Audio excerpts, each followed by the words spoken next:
Hello everyone, welcome to this space. Let us learn about our emotions and how to master our emotions. So our emotions are the expression of what is happening to us. Life happens and we experience numerous feelings. Many emotions will be familiar and there are those emotions that will be unfamiliar. Familiar emotions are those emotions that happen on a regular basis, while unfamiliar emotions are those emotions that occur occasionally, such as loss, tragedy, and death. So it is important to master our emotions because it is a positive strategy for getting through life in the best way possible. So our emotions should ideally help us understand what is happening. So when we are able to master our emotions, we are able to understand what is happening and to rise above our immediate feelings in order to act appropriately for that specific situations. So it is important to master our emotions, and here are the basic tools that can help us master our emotions. And the first tool is knowing our emotions. It is very important to know our emotion, all of them. We are able to know our past experiences and each emotion that is attached to it.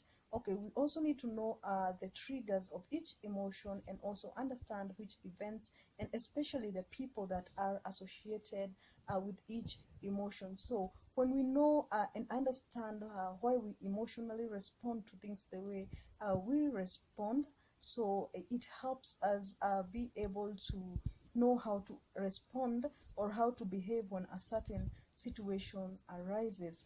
So the second tool is maintaining healthy boundaries. So we need to maintain healthy boundaries by maintaining emotional integrity, also by knowing if other people's emotions are invading our space. We also need to recognize when other people's emotions become our own. So when we are able to maintain healthy boundaries successfully, we take care of ourselves, and also once we've done that, we can actually deal with a situation or a person more effectively. The third tool is cultivating our own well-being, and by this we can achieve it by practicing self-care whenever possible. So we have physical care that will keep us healthy and strong, and also will be able to endure life when difficult things happen.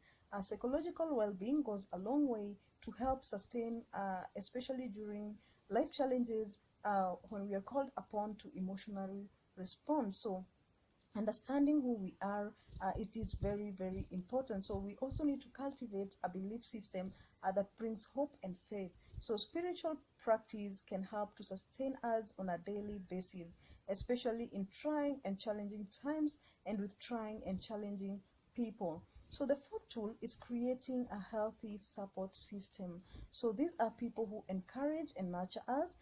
These are people that we know, or people who know us, like those who are willing to help us become the best of ourselves. So people with no ulterior motives or private agenda.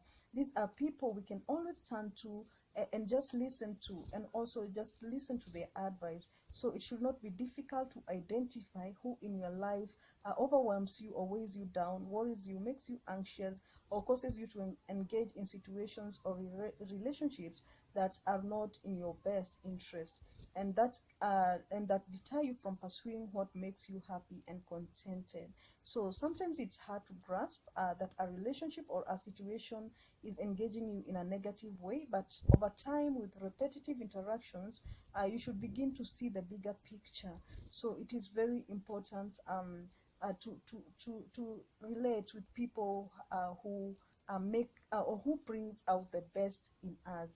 So the fifth tool is to create an emotional or psychological toolbox. So an emotional or psychological toolbox is a toolbox or a place where we keep our coping skills, life management tools that we have acquired over time and over the course of having had numerous life experiences. So these tools are strategies we have developed and used effectively to cope with challenges that we've had in life. So over time, our personal toolbox should come to contain everything that we need. So we need this toolbox, and anything that helps us grow emotionally and become more grounded within ourselves is always a welcome addition to our life. So we also need to have this toolbox so that we can, in case any struggles or anything arises, any challenge, we are able to use the materials or the life management skills that we've learned over time. Thank you so much for watching this video. My name is Edith Wanyonyi, and until next time, bye bye.